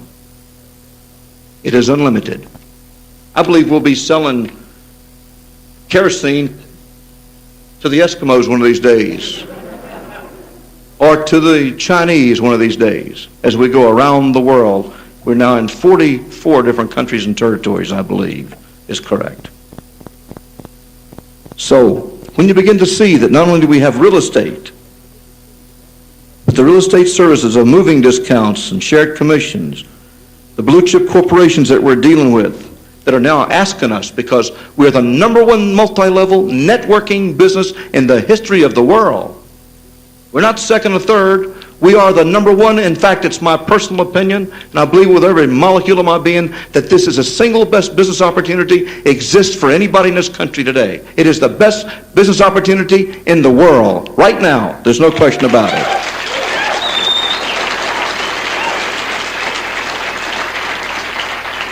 Because all those things we talked about before, those silly things of requirements to be in business for yourself, of less than $100, with virtually no risk, with expertise help available, are all for you. Young guys in here, 18 and above, what a difference you can make in your life. You won't have to go to 38 like I did and not have one inkling of the principles that it takes to succeed. And with a team concept where that everybody, once a month minimum, has the opportunity to go to a small group of people with somebody there that's a direct distributor to help you make sure you're doing the right things and spending your time properly is unbelievable. We don't want anyone to fall through the cracks in this business. We hope we can change the way America thinks about business. We're going to change the way we handle goods and services. We know that. That's in the making. We think this is unbelievable, the opportunity that exists in the next few years in this business. If you're a young married couple, unbelievable. If you've got a few years on you like I had when I got in 38 and now 55, I'm more excited at 55 than I ever was at 38. Because I know that we can help people in this country overcome their problems in many ways that are of economic consideration. We find that when there's a money problem in a family, that usually means there's a man problem. And when the money problem is maximized, like in welfare, usually the man flees the family unit anyway. We found that no one gets excited about not being able to pay their bills. That it's one of the worst things to create stress for a man's life there is. And as you increase stress in your life, you decrease the ability to make good decisions. That's the way people are. And we found there's a foundation for our business that most people wouldn't say about most businesses. And I'm going to take the liberty of saying some things that I think are important about our business. I know that I have them in my heart. At least I believe that I do. And I believe the foundation of making this business work is not just being a business person. I think it goes beyond that. I think that one of the biggest problems we have in America today, I said God and free enterprise is vital, is that we don't know God, so we don't love Him. The people that don't know Him, you can't love who you don't know. You can't know the long suffering and the compassion. But I'm not trying to get too religious, I'm just saying something here. That if we don't love God, we can't love our neighbors. And we can watch them go down the tubes and act like there's nothing we can do about it. I believe the foundation of what America is all about, being a nation under God, is make it be what it ought to be and what it should be. You see, when you love somebody, there's two things you want to do for them. One, protect them. Two, provide for them. You men in here today, if you're married, somebody messes with your wife, you're going to protect her. And if you really love your wife, or if you love your husband, you're going to help provide for him what a woman should provide. And you're going to provide for your wife what a man should provide for his wife, and you're going to protect her. And you're going to provide for your kids, and you're going to protect them too, if you're the daddy or the mother that you ought to be. I don't know of anyone that gets excited about being a wimp in our society anymore. I don't know of any woman that's so excited she says she wants to tell people, come in here, I want y'all to meet my wimp tonight. He's watching an idiot box wearing a hair off the back of his head, drinking his can of beer, doing nothing. See, if we want to get where life is real and where life is exciting, we have to get in the battle. We have to get where the action is. We have to have a dream and have a vision. God said, man without vision shall perish. There's a whole lot of people perishing in our society today because they don't love. When a person doesn't love his wife or his children, he will not seek to provide his best for them, and he will not seek to protect them. He'll throw them to the wolves. And when a man doesn't see a light at the end of the tunnel, quite often that's the case. Folks, I come from very poor family and conditions, but I never lost my dream, just like you. You wouldn't be here tonight unless you were an entrepreneur. I'm glad to be with you because we're brothers in so many ways. And I hope that we can love each other and care for each other and look out for each other and protect each other. Because you see, love is something very special. When love serves, people grow. While being served, they become healthier, wiser, freer, and more autonomous. Not cookie, like cut out of a cookie cutter or a carbon copy. they become more of what they individually should be. The least privileged is benefited when love serves. The immature, the stumbling, the inept, the lazy are capable of great dedication and even being heroes when someone believes in them. Love says, I will not judge you, and I will not see you truly as you are. I will see you greater than you are. I will see the potential in you, and I'll believe that and not see you as you are, because I know you're more than what you appear to be on the outside. All of us are. Because as we overcome, we become. And we have to have a reason and a purpose in order to overcome and become. I've found most of the men that are too good to go help some normal, everyday, hardworking person to have a dream are not good enough to handle the money. See, God told us to have faith-like, childlike faith. And that means in our relationships to each other too. That if we trust God, we can trust each other. If we don't trust Him, we ain't trusting nobody. Love is costly. In this life, we cannot choose whether we'll suffer and die, only for what? There's a price to pay for education and also one for ignorance. There's a price to pay for attending to good health and one for neglecting good health. There's a price to pay for attending to relationships and one to pay for neglecting relationships. There's a price to pay for love. There's a price to pay for fear and hate. We cannot choose whether we pay, only for what? Choice. God gave us the right to choose. I choose success. I don't choose failure. I choose to overcome. It's exciting to overcome and to become in the whole process. I may be only 5 feet 9 inches tall, but that's no big deal. I'm just right, according to me. And that's one you got to go by. I will not be led and seduced into becoming less than God meant me to be of my own choosing. You see, that's where the rubber meets the road. That's where it separates the men from the boys. There was a study made of people in a cancer hospital somewhere, and people were dying of cancer, and they were asked 2 questions, and they were told, you have 1 hour to live. If you had 1 hour to live, what would you do with it, and who would you spend it with? And invariably, the test showed they all said basically the same thing. They didn't say we'd go check our wealth or our beautiful homes that we had or nice cars or fur coats, diamond rings. They said we'd spend it with our loved ones, and we would try to do something of positive significance that would help other people.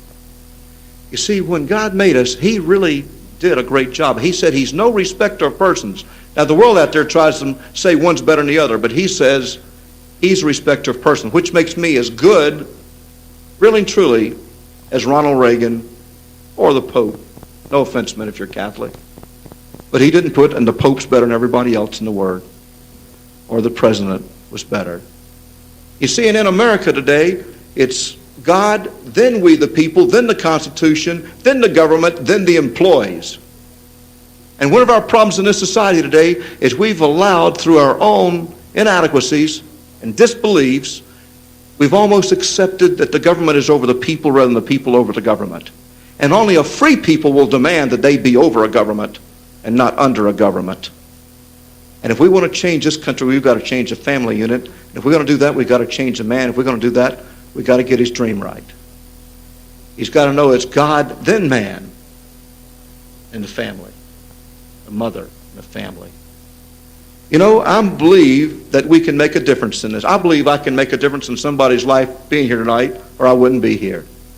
I'm here because I want to be here, because I choose to be. I was asked to be by friends, because they thought I could offer or contribute something, because you're looking at 17 years of that one thing that creates success on this world today.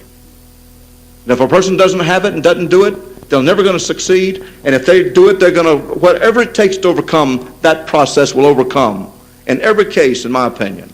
And that's just my opinion. I can't guarantee anything for anybody except you're going to pay taxes and die someday. You're going to pay taxes until you die, and you're going to die, and you're going to pay taxes after that. And isn't it wonderful how the IRS has simplified the taxes for us now? Government's got to have money, though, and we encourage everybody to pay every nickel they're supposed to pay. Never mess around with that. But folks, we have our hands on something special here. It's a way to reach out to your fellow man, fellow woman.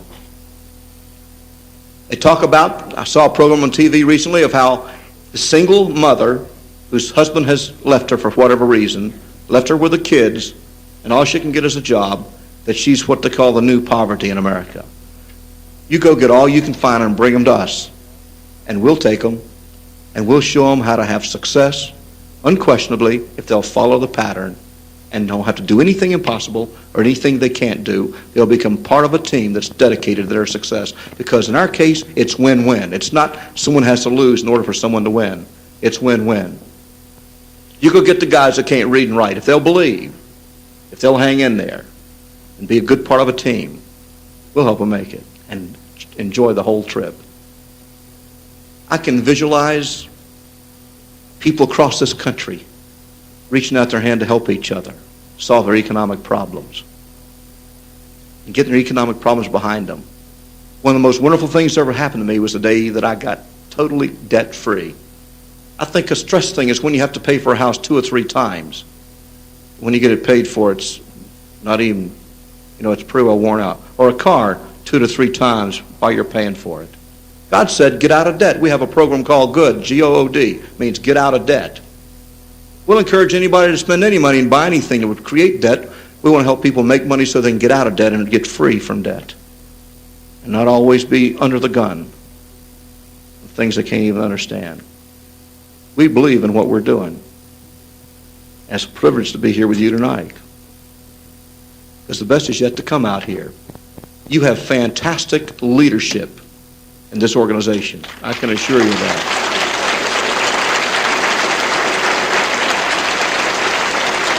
You guys, some of you guys and gals that have done well in the normal workaday world, boy, your expertise can go to work right away in this business. Some of you that had a lot of experience, you're welcome, and your ideas are welcome.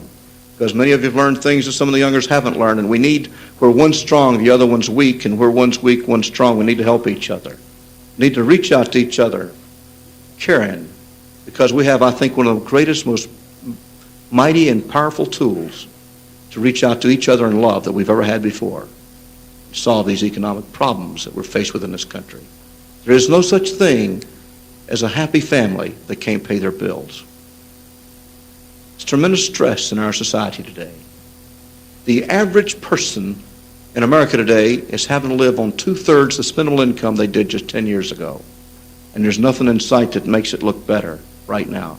The $1940 now is worth 3 cents today of a dollar. $1 today is worth 3 cents of a $1940. I don't know if you've seen how businesses are going out. People are hurting. But we got an answer. And I'm going to make it whether you do or not. I'm not here to say that.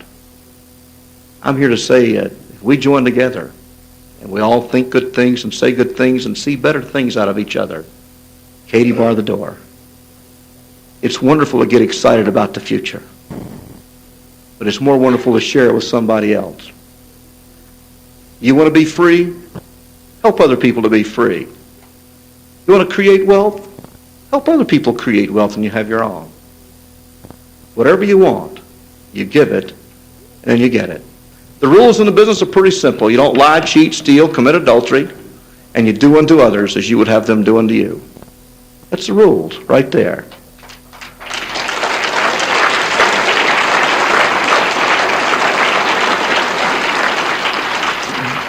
We obey the laws. We obey God's law. We do not knowingly recommend anyone to ever for a second to break God's laws. We've got 3 cardinal rules in our organization. One is you never pass negative down line. 2 is you never mess with anyone's wife or husband improperly. And 3, you never mess with anybody's money. If they do it, they get it, whatever it is. You don't mess up the goose that lays a golden egg and create, because the way you handle your life, your money is you. It's your word, really. There's a few things you do that you need to do, to make sure that the principles of success are followed. Now, if I make more money than a week and you make in a year, one of us knows something the other one don't know. I found a long time ago, if you want to be poor, go find a poor person and get advice from them. No offense, I love poor people. Most of my relatives are poor. And I'm not saying that for an offense, but I'm just talking about how to get from where you are to where you want to go in life. There's got to be love involved. You see, here's the key. Because in this business, you can make money just by being in the business. You can save $1,500, $2,000 a month just being in, a year just being in. Or you can sell big ticket items. And we have some ticket items that people have made thousands of dollars a month on, just one item. The water treatment system, for instance, that's a world-class product. It's the best in the world. There's nothing like it anywhere in the world today for the price. There's nothing that'll take out the 104 things, and people are aware that their water quality is very, very poor in America. Being a city manager for almost 15 years, I can tell you it's very poor. In fact, I don't drink water. I try not to drink it unless it's either that water, our water, comes out of our treatment system or Perrier or something like that, or distilled water. We have people that make thousands of dollars a month in perimeter alarms or that or some other big ticket item. It's available to somebody. But the most important, and the part that I like the best, is when I build an organization, my own networking business, and I share it with my fellow man and woman, couples, singles, blacks, whites, yellows, whatever. That's where I get excited, when I see somebody that's going the whole route, gets excited about the whole thing. Now, that's all available to people today. And it's phenomenal. I've shown the plan many times when I'd have somebody come up and say to me, "Hey, Bill, I'm going to pass you." Maybe some young whippersnapper at the first meeting he ever went to. Looks so easy. And I say, "Yeah, that's fine." And I like to hear them say it, but usually I've never seen anybody that really believed it when they said it like that. The guy that's going to do that wouldn't say it, that meeting, quite frankly. He would think it, but he probably wouldn't say it. Well, maybe someday it'll happen, I'm not sure. But ever since I've been in this business, I've been approached by people that had a business better than ours. They'd always say, "We're better in that business." Yeah. One recently started, and before they even started, they said, "We're better in your business." And here we are, 27, almost 28 years old, say we're better than you. We're number one in the world. Proven. Said we're better than you. We're going to be better than you. Didn't even get started yet. Of course, it went right straight up. Unbelievable. Tremendous growth. And it looked like a rocket that someone forgot to ignite all the cylinders in it or something, because it went right down as fast as it went up. Just a few months and she was gone. A business better than ours. When I first got in, I was approached by 3 different businesses better than ours. But no one's ever approached me on this one but one time. And if I didn't lose that $10,000, no way would I be here, because that's the only time that anyone's ever approached me about this business.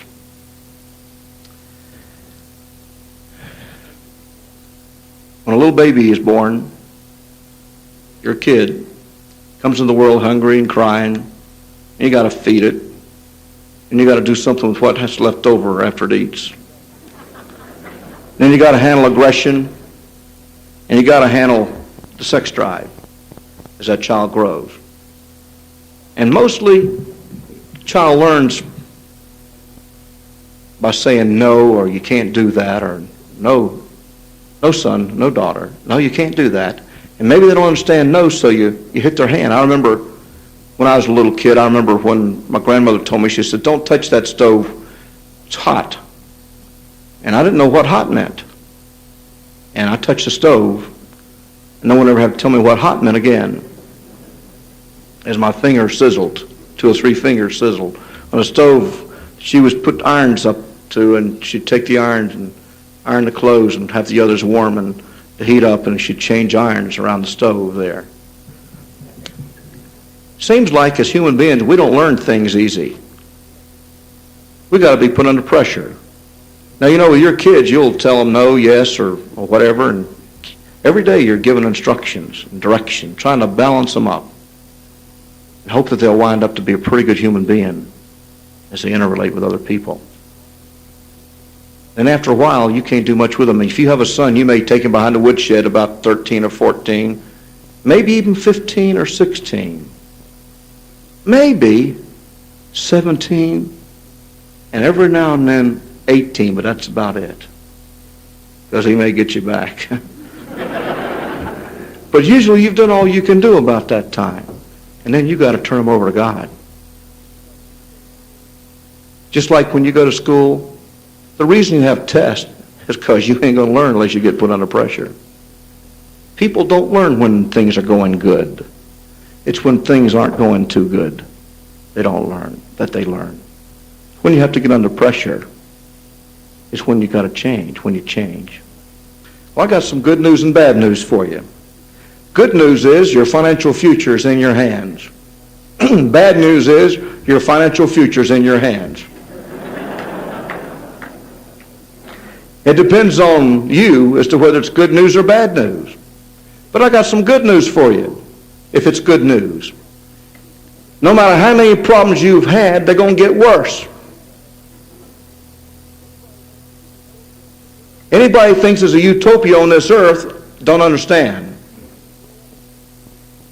As you grow older, unless you become a non-producer and you get out of the battle of life, your challenges will become greater. Things you can't control. And that's where your greatest growth takes place.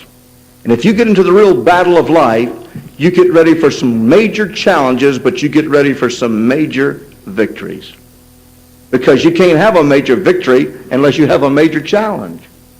And you can't learn and change, and human beings can't learn and change unless they're put under some kind of a pressure.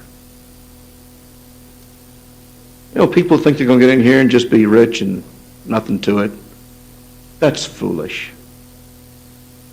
I sort of thought that one time in my life. Wish somebody would have told me. But my greatest victories have been the last 2 or 3 or 4 years of my life, because my greatest challenges have been there.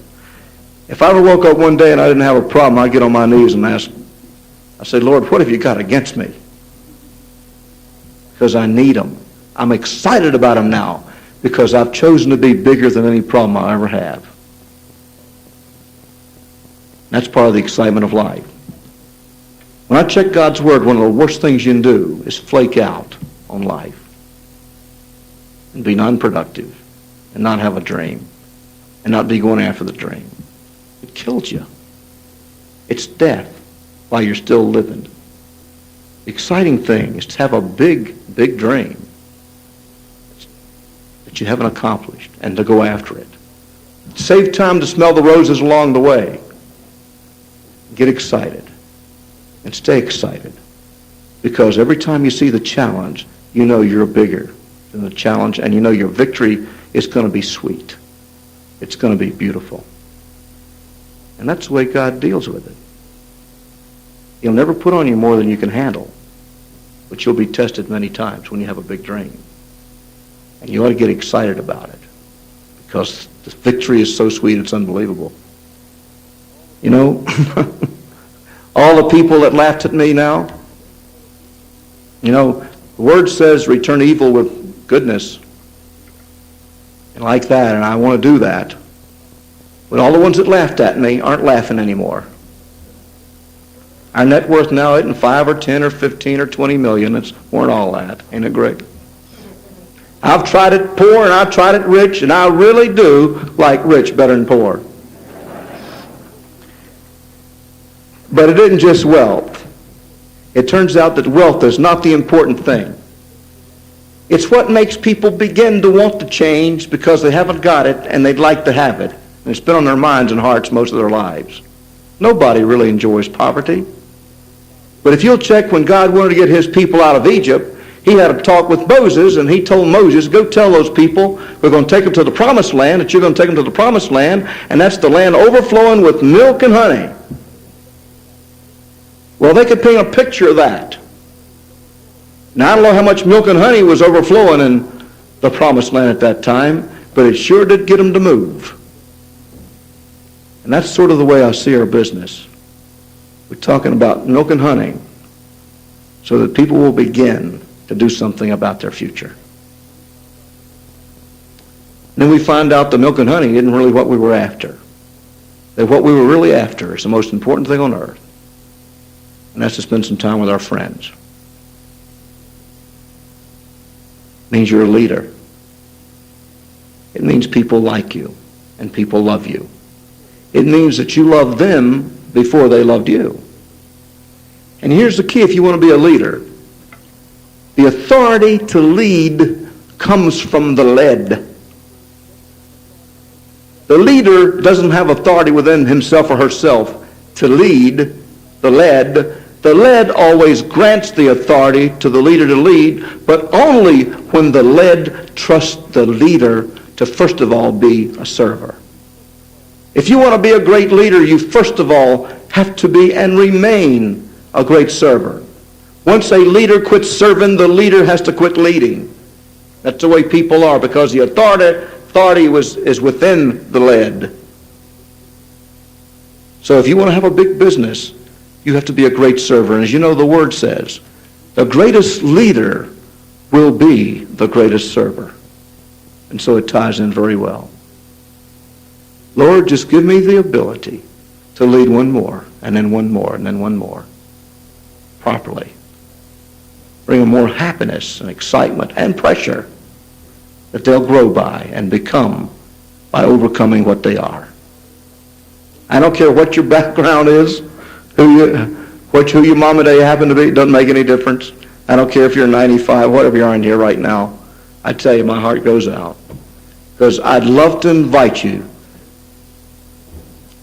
to serve and to lead and lead yourselves right to the beaches of the world with the rest of us.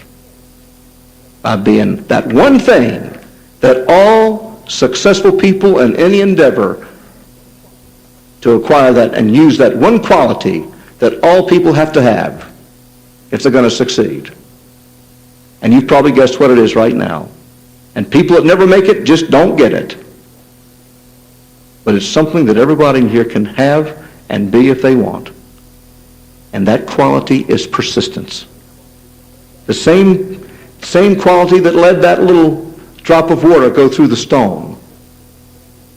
Not the elevator to success where we get on the front, go open the front door of the elevator and get on the ground floor and just push top and arrive at the top and then begin swaggering and looking at all the peons out there, how wonderful and how great we are, and becoming self-made because, you know, you don't steal God's glory. Anybody thinks they did it and they try to do their business on their own and try to create their own success will steal God's glory, and that's not where it is. You don't steal God's glory. Anyone steals God's glory is in trouble. That's why you learn to go tap into the strength, to the real power on this earth. That's why you take a flight of steps and you go up a few and you get knocked back a few and you go up a few more and you get knocked back some more. But you keep on keeping on till one day you get to the top because you earned it through the pressures and trials and tribulations that it takes, that you have to go through as a dreamer to make your dream come true. It wouldn't be worth it unless you had to pay whatever price you have to pay to reach whatever level of living that you decide for yourself. I believe with all my heart you and I have the best business opportunity there ever was. I believe it's the best in any country that we're in. And if the best isn't good enough for someone, what are they going to accept? What are they going to accept? This business is more than money. It's something so special that most people are afraid to even mention it because they don't understand the power. But just in this room right now, I'd like to ask your help on something. This business is so powerful because men and women, husbands and wives, have dreams together that we watch divorce rate go from 53% in society to the best we can tell under 0.25% in our business because they get a dream together. God said when two or more join together comes a mighty force, and the most mighty force is the family force. You show me a man that can't get his family life right, and I don't care what he does, he ain't going to get it right. And that's one of the primary responsibilities of a man. right there. No question about it. The other thing is, it's powerful enough, the dream is powerful enough to get people off of dope and liquor. And I can guarantee you, we got guys and gals right in this room right now that have come off of it because other people cared for them, reached out to them, said, we believe in you. We love you. We see you not as you are, but as you can be. You see, love does for people what they can't do for themselves, but it also, love does this. Love will not do for someone what they can do for themselves. Welfare is not love. Government shows how it hates people by giving them something they haven't earned over long periods of time. If you want to destroy somebody, I don't care if it's family welfare or who it is, give them something they haven't earned so they think they have a right to it, and you'll destroy them. But watching here right now,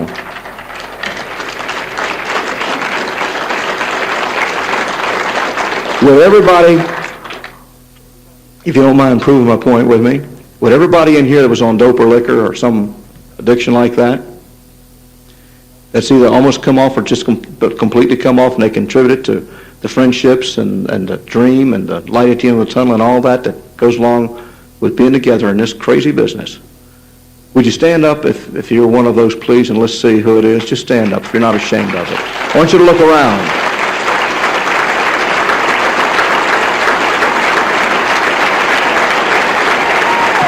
Very good. Thank you. In my 17 years, you know what I found? We need each other.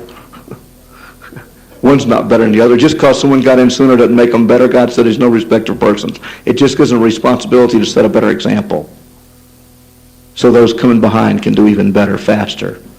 Because the road's been cleared out and the stumps are removed. We even got the macadam down and got the asphalt on top, and even put the center line down and put the lines on the edge of the road so people can stay on the road. We need some of you, many of you, to come on down where we're still removing the stumps and help us.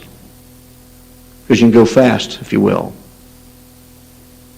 We believe in you. If you just get a dream and do two things, you want to succeed in life. Number one, get started. Number two, don't quit. You don't have to be a mental giant. In fact, I think one of the most dangerous things in our society is a highly educated broke person. Every time they wriggle some way to get on the public payrolls, if you'll check it out. I'm serious. I'm not saying it to be funny, although it is sort of funny, I guess. But here, it's yours.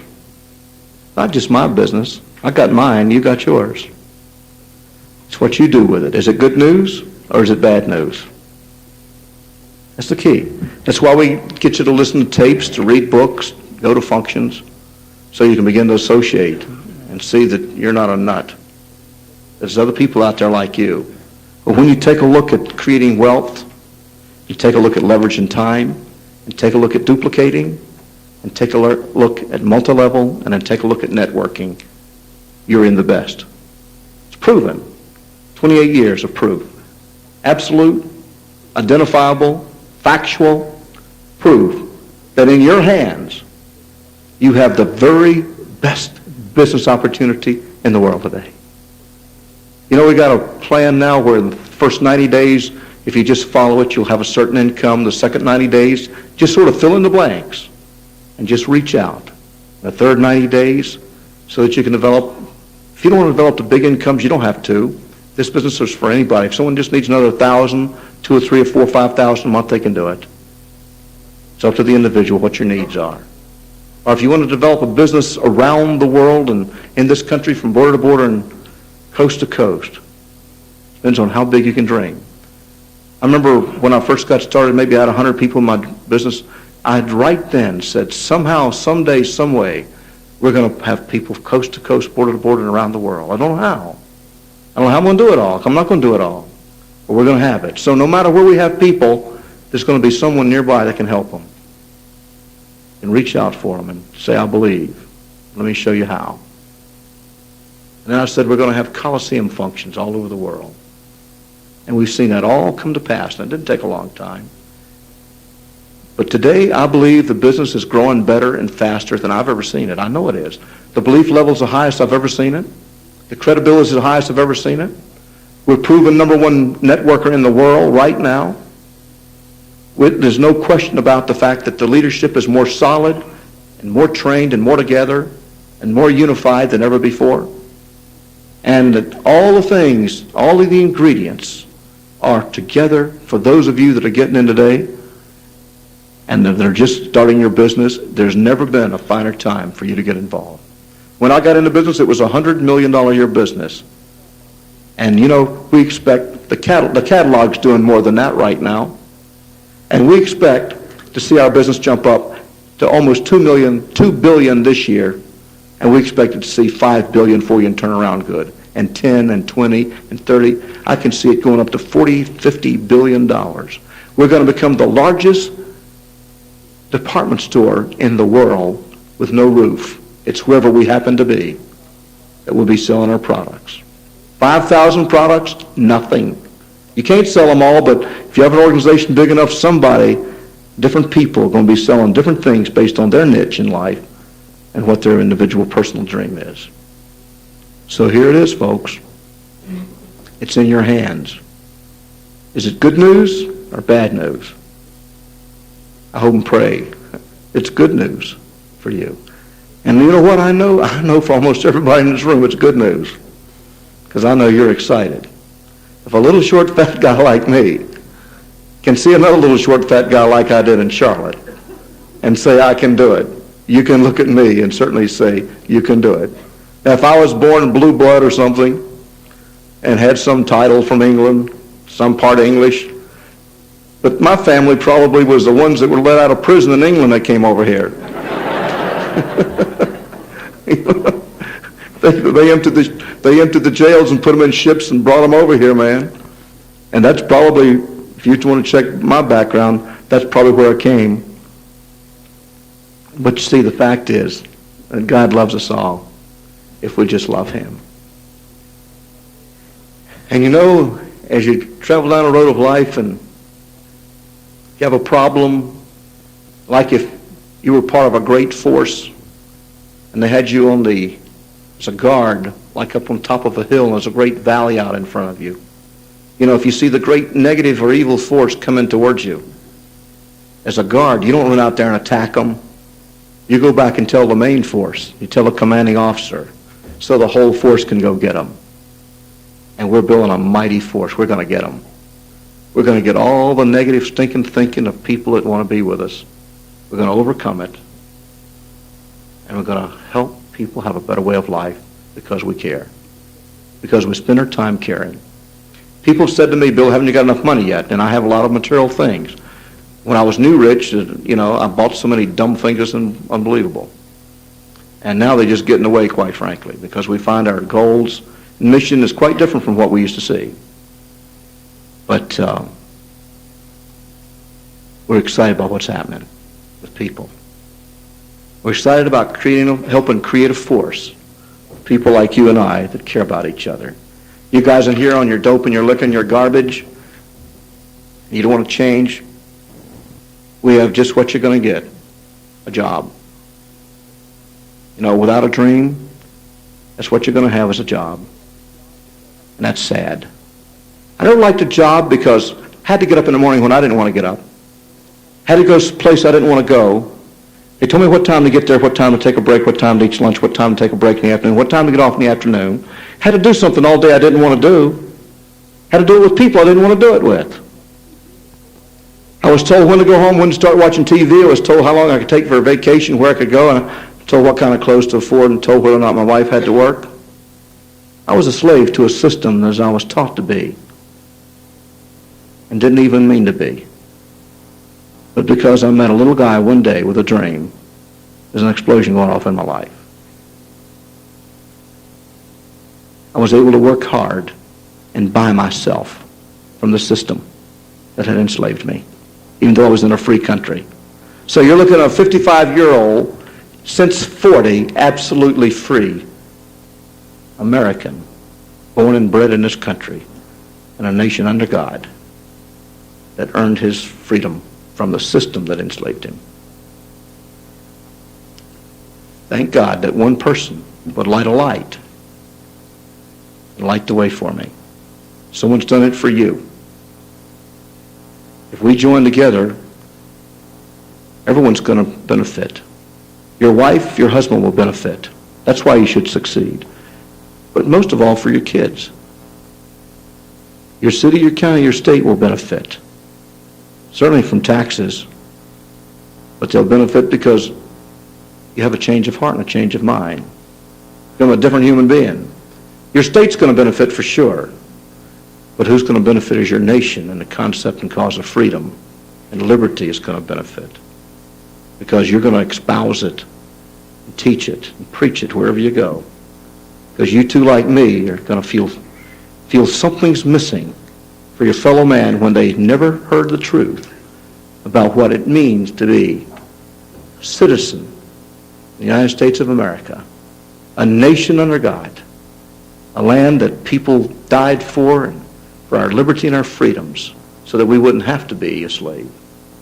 A free enterprise system to become an entrepreneur.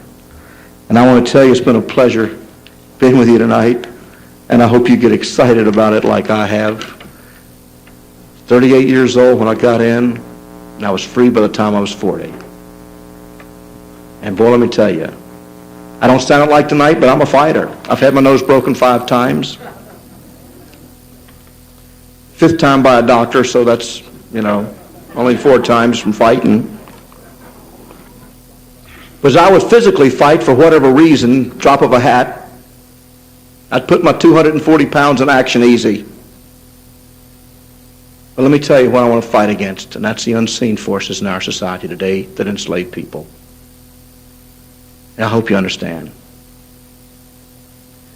Well, let's create a mighty force for God and for good by helping each other, by loving each other.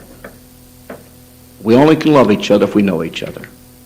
And the more we know, the more we love, if our heart's right. So it's been a great pleasure to be here, and I just want to mention a couple things here.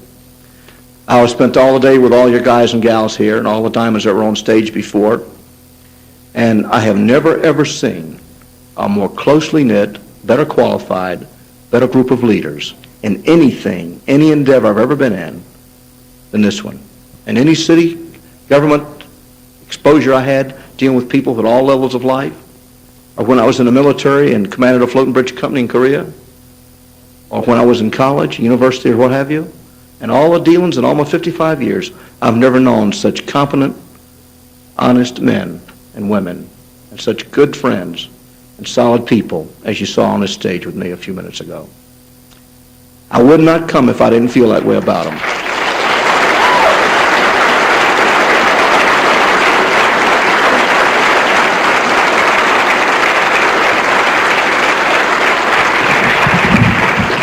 I'm going to invite you to get excited and get persistent and steady and make your persistence consistently. Consistently be persistent. Whatever your endeavor, just do it persistently and consistently and stay steady. And like you won't be able to look back like me and say which week, which month, which year it was that it happened. It's just through that persistence that it began to come together. Because you can't doubt it. I'd like to invite you to come on with us, be one of us. I'd like to invite you to be on the beaches of the world with us, all over. And the best is yet to come. God bless you. We love you very much, or we wouldn't be here. And good night.